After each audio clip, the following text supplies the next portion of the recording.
98. Moving!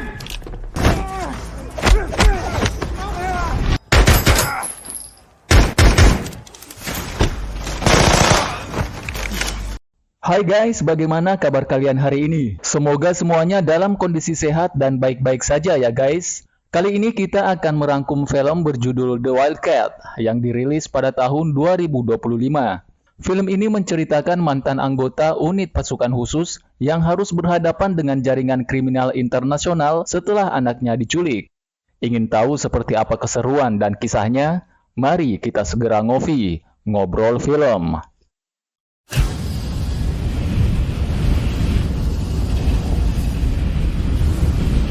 Cerita berkisah tentang dunia kriminal London yang dikuasai dua gangster paling ditakuti. Kelompok gangster pertama dipimpin wanita bernama Christina Fine. Ia sekilas terlihat anggun dan karismatik, namun ia memimpin kelompoknya dengan tangan besi. Sedangkan satu gangster lainnya dipimpin pria bernama Fraser Mahoney. Berpenampilan sederhana dan apa adanya, namun karakternya mudah marah dan gampang tersinggung. Kedua kelompok ini sering terlibat persaingan wilayah dan bisnis. Bahkan pertentangan yang telah berlangsung lama itu berpotensi melibatkan keduanya dalam pertempuran antar geng. Belum lagi munculnya kelompok kriminal jalanan baru bernama geng Muska. Meski tidak terorganisir dan tidak memiliki pemimpin, geng ini jumlah anggotanya terus bertambah dan sering membuat kekacauan. Bahkan kepolisian pun tidak berani mendekati pemukiman mereka tanpa dukungan penuh. Karena sulit dikendalikan, kepolisian pun memberlakukan jam malam untuk pertama kalinya di London. Namun kebijakan itu tidak berjalan mulus. Tindakan kriminal yang dilakukan geng Muska semakin menjadi, bahkan bisa memicu perang antar geng secara luas di London Timur. Hingga kita diperlihatkan kepada satu kelompok yang merencanakan perampokan di toko berlian milik Nyonya Fine. Kelompok ini dipimpin wanita bernama Ada, ditemani rekannya Roman dan Curtis, serta saudaranya Edward. Berpura-pura sebagai pembeli, Ada pun meminta resepsionis untuk membukakan pintu. Namun toko berlian Fine termasuk toko yang hanya melayani pembelian secara eksklusif, sehingga untuk bisa bertransaksi mesti membuat janji temu terlebih dahulu. Adapun tanpa henti memencet bel dan mengecoh serta membuat bingung resepsionis dan security dengan berbahasa Rusia, sehingga terpaksa pintu pun dibuka. Dan dengan cepat, Ada melumpuhkan keduanya. Sedangkan Roman dan Curtis mengamankan sisi atap gedung dan memasang sejumlah peledak sembari membuka jalan untuk merangsek masuk dari sisi lain. Berhasil menerobos, mereka menggasak seluruh berlian yang ada, termasuk membobol brankas toko milik organisasi kriminal itu. Sementara Edward yang berjaga di seberang jalan mulai bersiap menyiapkan rute pelarian, namun dirinya sempat ditegur petugas lalu lintas agar memindahkan kendaraannya. Edward yang kaget dan gugup karena sedang memegang pistol seketika panik. Dia pun mendorong keras pintu mobil hingga membuat sang petugas pingsan. Tidak ingin ketahuan, Edward menggotong petugas itu ke dalam mobil agar tidak menimbulkan kekacauan lebih jauh. Sebelumnya, tepatnya 10 tahun lalu, Ada, Roman dan Curtis merupakan tentara bayaran dan rekan satu tim dalam sebuah unit pasukan khusus. Mereka bertiga terlatih dalam berbagai keterampilan militer dan intelijen, dan terbiasa menjalankan misi berbahaya. Ada dan Roman sempat terlibat hubungan asmara, namun berakhir karena berbeda pandangan tentang kesiapan mereka membentuk keluarga. Waktu pun berlalu, Ada saat ini berstatus sebagai ibu tunggal dan memiliki seorang putri yang tunawicara berumur 8 tahun bernama Charlotte. Perubahan kondisi ini membuat Ada selama beberapa tahun menghindari dunia intelijen yang penuh ancaman dan risiko. Sampai suatu hari secara tidak sengaja, ia bertemu kembali dengan Roman. Mereka berdua pun tampak kaget. Di tengah pertemuan itu, Ada juga tidak lupa mengenalkan putrinya kepada Roman. Sesaat, Roman penasaran dan merasa memiliki ikatan dengan Charlotte. Roman pun menawarkan untuk bisa makan malam dengan mereka berdua. Namun Ada mengajak balik kepada Roman agar dia saja yang berkunjung ke rumahnya. Di rumah Ada, Roman terus menanyakan siapa ayah Charlotte, mengingat Ada saat ini tidak memiliki cincin kawin atau belum menikah. Ada tidak ingin langsung menanggapi pertanyaan Roman. Dirinya tiba-tiba marah sembari memberikan kesan mengancam. Jika Roman menanyakan hal itu lagi, maka mereka akan sulit untuk bertemu kembali. Roman pun memahami perasaan Ada. Tidak ingin situasi memburuk, Roman segera pamit. Namun tidak lama setelahnya, tiba-tiba sekelompok orang memasuki rumah Ada, menahan adiknya Edward, dan menculik anaknya Charlotte. Kelompok ini ternyata anak buah dari Fraser Mahoney, di mana mereka mengancam akan menghabisi anaknya jika tidak mampu membawa tebusan sebesar 500.000 US dollar dalam waktu 1 hari. Ada yang panik langsung menginformasikan hal ini kepada Roman, yang tentu saja membuatnya bersedia membantu menyelamatkan Charlotte. Adapun sempat bingung dan mencari penyebab mengapa jaringan kriminal London tersebut sampai bisa mengejar dan menargetkannya. Ternyata Edward sang adik mengakui jika hal itu disebabkan oleh dirinya yang harus mengembalikan uang geng kriminal itu. Belum lagi geng Mahoney juga mengetahui latar belakang Ada yang merupakan mantan pasukan khusus, sehingga sangat yakin jika Ada mampu mengumpulkan uang yang disyaratkan. Mereka pun dengan segera menyusun rencana dengan membuat perampokan seolah dilakukan oleh geng Mahoney. Ada berharap geng Vine dan Mahoney bakal terlibat pertarungan untuk memudahkannya menyelamatkan Charlotte. Apalagi kedua geng ini memang terus bersaing untuk menjadi kelompok kriminal nomor 1 di London. Berhasil merampok berlian milik bos kriminal Vine, Ada dan kelompoknya bermaksud menemui seorang penadah bernama Finlay dan menjual berlian hasil rampokan itu kepadanya. Namun penadah ini hanya ingin memberitahu lokasi pertemuan jika tim Ada menelponnya lewat telepon rumah yang ada di wilayah geng Muska. Ini dimaksudkan agar polisi tidak mudah melacak transaksi mereka. Hal itu pun membuat tim Ada meningkatkan kewaspadaan karena bisa saja mereka terlibat baku tembak jika memasuki wilayah itu. Dan benar saja belum terlalu jauh berkendara, mereka sudah dihadang oleh gerombolan geng Muska. Kelompok Ada dan para geng pun saling mengancam. Tim Ada segera turun dari mobil sembari mengeluarkan persenjataan berat yang membuat anggota geng Muska mundur. Namun Edward yang sebelumnya ditegur petugas lalu lintas dan membuatnya pingsan tiba-tiba sadar. Petugas lalu lintas itu pun berusaha kabur dengan menendang dari dalam pintu bagian belakang. Sayangnya mobil yang dikendarai tim Ada ternyata berisi rakitan bom, sehingga guncangan dari dalam berpotensi memicu ledakan. Dan benar saja, seketika mobil tersebut meledak. Untungnya Ada dan rekannya berada di luar mobil saat adu gertak dengan geng Muska, sehingga berhasil selamat. Tim Ada segera melanjutkan perjalanan di kompleks berbahaya geng Muska untuk mengkontak Finlay sang penadah. Mereka pun meningkatkan kewaspadaan karena seluruh anggota geng telah mengetahui keberadaan mereka dan bersiap menghabisi. Akhirnya kontak senjata tak terhindari. Aksi saling baku tembak pun berlangsung dengan sengitnya. Di hari yang sama, kepolisian London ternyata melancarkan operasi untuk menertibkan geng Muska. Hal itu menyebabkan konsentrasi geng terpecah dan membuat tim Ada memiliki waktu untuk mencari telepon rumah dan menghubungi Finlay. Meski begitu, telepon yang dimaksudkan titiknya berada di zona bentrok polisi dan anggota geng, sehingga tidak memungkinkan menghubungi Finlay dari sana. Untungnya, Curtis mengaku memiliki seorang rekan yang tinggal di kompleks itu dan memiliki telepon rumah yang sulit terlacak. Sementara itu di kediaman Nyonya Vine, dia terlihat sedang menginterogasi 3 anggota keamanan yang sedang bertugas saat perampokan terjadi di toko berliannya. Wanita tua itu terlihat sangat marah karena telah merugi sebesar 2 juta pound sterling. Satu persatu mereka ditanya perihal kejadian perampokan, namun jawaban yang diberikan tidak memuaskan Nyonya Vine, hingga tiba giliran anggota keamanan bernama Brady. Dia mengaku bahwa mengenal Roman karena pernah terlibat dan bekerja sama dalam satu operasi khusus.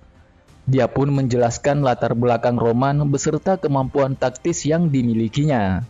Meskipun informasi Brady bisa dipercaya, namun Nyonya Vine terlanjur marah dan tidak memberikan ampun kepada satupun anggota keamanannya yang bertugas saat itu. Segera Nyonya Vine mencoba mengikuti jalan pikiran tim Ada dengan memerintahkan anak buahnya untuk melacak dan membuntuti Finlay si penadah. karena dia beranggapan bahwa orang yang bisa membeli barang rampokan dalam jumlah besar dengan waktu yang singkat hanya dia.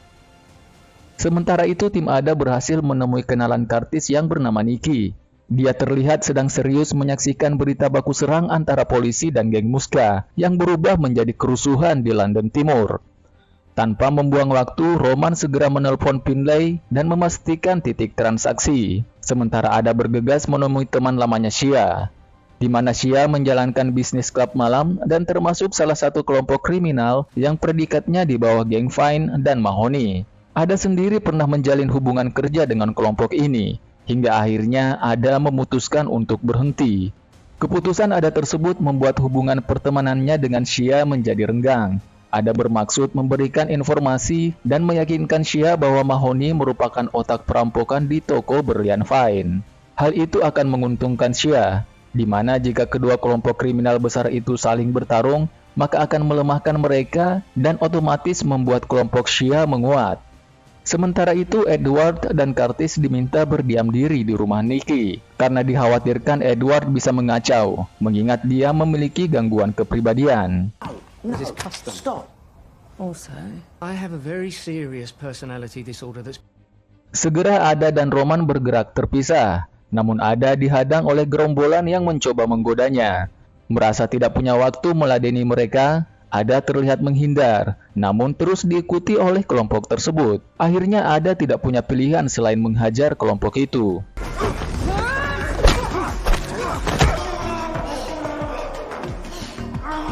Di kediaman Nicky, Edward yang tampak panik mulai menunjukkan gejala gangguan kepribadian. Dia mulai menceritakan alasan yang menyebabkan dirinya bersama yang lainnya berada dalam situasi berbahaya, di mana Edward ternyata bekerja untuk geng Mahoney sebagai kurir obat terlarang.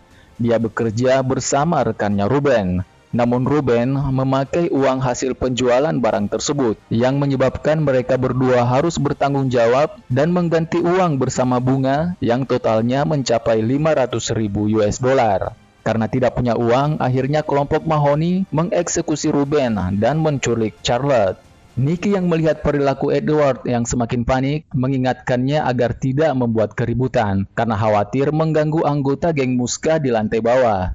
Menenangkan Edward, Nicky meminta bantuan Curtis, dan segera memukul hingga membuatnya pingsan. Namun tidak lama setelahnya, anggota geng Muska yang bertubuh besar dan kekar mendatangi kamar Nicky dengan marah. Merasa terganggu, anggota geng Muska itu pun menghajar Nicky. Melihat hal itu, Curtis tidak tinggal diam, dan akhirnya adu fisik pun terjadi. Curtis terlihat cukup kewalahan melawan anggota geng Muska itu. Untungnya dia segera meraih pistolnya dan mengancam agar pria berbadan besar itu segera meninggalkan ruangan. Akhirnya anggota geng Muska tersebut keluar meninggalkan kamar Nicky. Namun ternyata dia hanya keluar untuk meminta bantuan anggota lainnya karena ingin mengambil uang yang diberikan Ada kepada Nicky yang tergeletak di mejanya.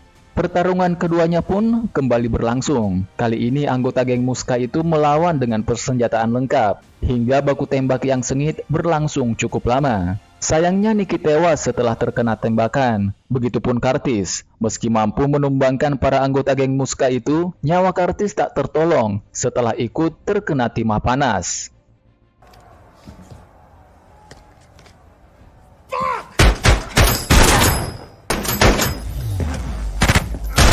Di tempat lain, Roman yang tengah mencari Finlay didatangi seorang yang mengendarai taksi. Sopir itu menyampaikan pesan agar segera naik ke mobil jika ingin menemui Finlay. Roman pun menuruti permintaan sang sopir. Tidak lama setelah itu, Finlay muncul. Mereka pun sepakat untuk bertransaksi di area penampungan bangkai kendaraan. Setelah mengecek berlian yang dibawa Roman asli dan berkualitas tinggi, Finlay pun menyerahkan koper yang berisi tumpukan uang. Namun Finlay ternyata telah terlebih dahulu memberikan instruksi dengan bahasa isyarat kepada anak buahnya untuk menghabisi Roman dan merebut kembali koper yang berisi uang tersebut jika ia telah meninggalkan lokasi. Namun Roman ternyata mengetahui isyarat Finlay. There's no misunderstanding. Alih-alih menipu Roman, anak buah Nyonya Vine ternyata telah membuntuti keduanya dan bersiap menyergap. Finlay dan Roman pun dikepung, baku tembak tak terhindarkan. Come on out and we can make a deal. Finlay yang sebelumnya berniat menghabisi Roman, tiba-tiba meminta tolong dan ingin bekerja sama lolos dari sergapan anak buah Vine.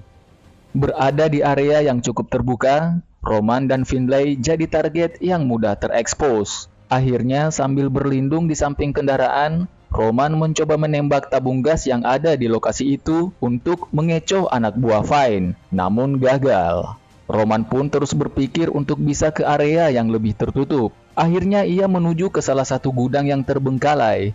Dengan keahlian taktis dan bela diri yang dimiliki, Roman berhasil menghabisi satu persatu anak buah Vine dan lolos dari penyergapan.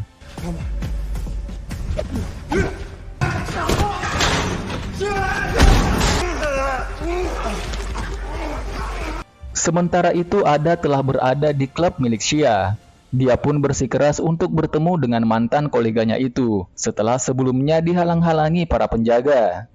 Bertemu dengan Shia, Ada tentu saja tidak mendapat sambutan hangat. Entah kejadian apa yang telah menimpa keduanya di masa lalu, hingga membuat mereka saat ini tidak begitu akrab.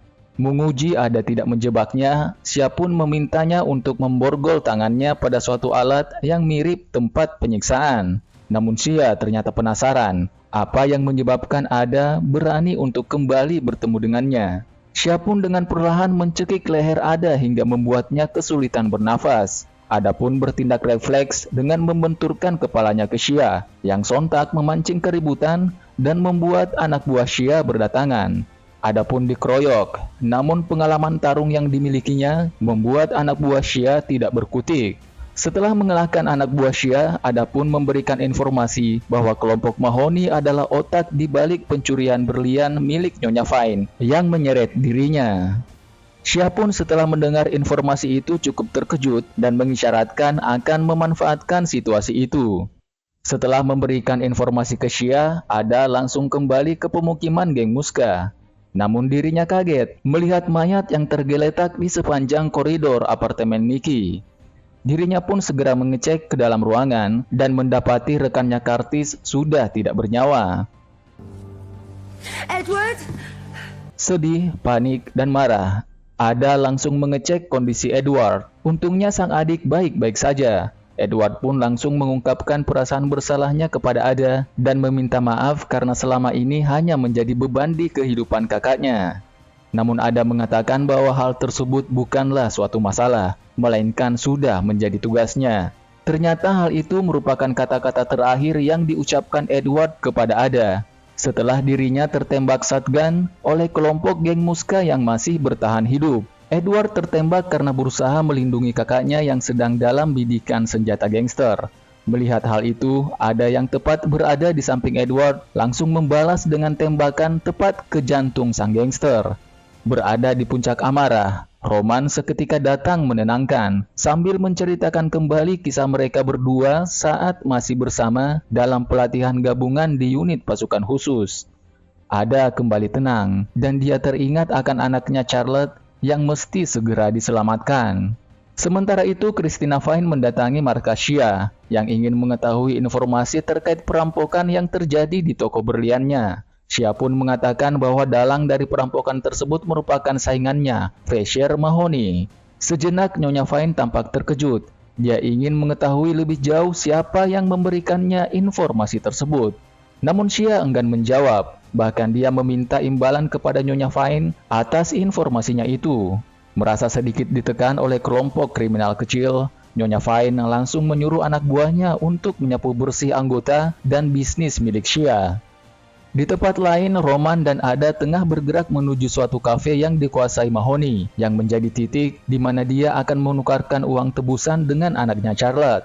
Di tengah perjalanan, Ada sempat memberitahukan bahwa Charlotte merupakan anak kandungnya. Roman pun merasa senang karena telah menduga hal tersebut sejak mereka bertemu. Akhirnya mereka pun sampai. Ada langsung dipersilahkan duduk dan berbicara dengan Mahoney. Tanpa basa-basi, dia langsung menanyakan kondisi dan keberadaan anaknya. I want to see my daughter. Bukannya menjawab, Mahoney justru bertele-tele menceritakan masa lalunya, sembari sedikit mengancam Ada. Tak lama setelahnya, Nyonya Vine juga turut muncul di lokasi itu. Bukannya berperang melawan Mahoney, melainkan Nyonya Fine terlihat berkompromi dengan kelompok itu daripada berkonflik. Menyadari itu, Roman pun bergegas masuk sambil membawa koper. Hanya saja koper yang dibawa tersebut bukannya berisi uang, melainkan berisi bom dengan daya ledak tinggi. Adapun mengancam, jika dia tidak segera mendapatkan Charlotte, maka akan mengaktifkan detonator yang ada di tangannya. Melihat ada serius, Mahoney pun menyerahkan Charlotte. So, you just walk out of here. We'll be leaving now. Namun ketika hendak meninggalkan area, tiba-tiba geng Muska muncul, dan akhirnya pertempuran antar geng tersebut tidak bisa terhindarkan. Looking for me, boys!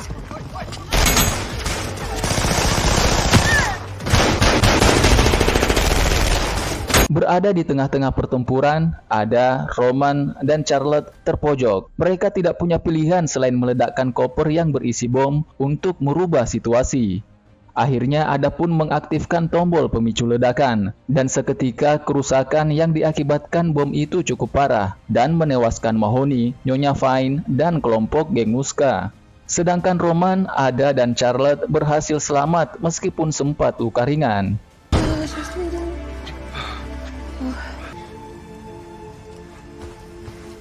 Akhirnya mereka bertiga bersepakat untuk kembali membangun kehidupan baru sebagai satu keluarga. Dan cerita film The Wildcat pun berakhir. Terima kasih Sobat Ngopi telah menonton channel ini. Bagaimana menurut kalian? Apakah film ini keren dan menarik? Tulis pendapat kamu di kolom komentar. Dan jangan lupa like, share, subscribe, supaya nggak ketinggalan video berikutnya dari Ngopi, Ngobrol Film. Sampai jumpa!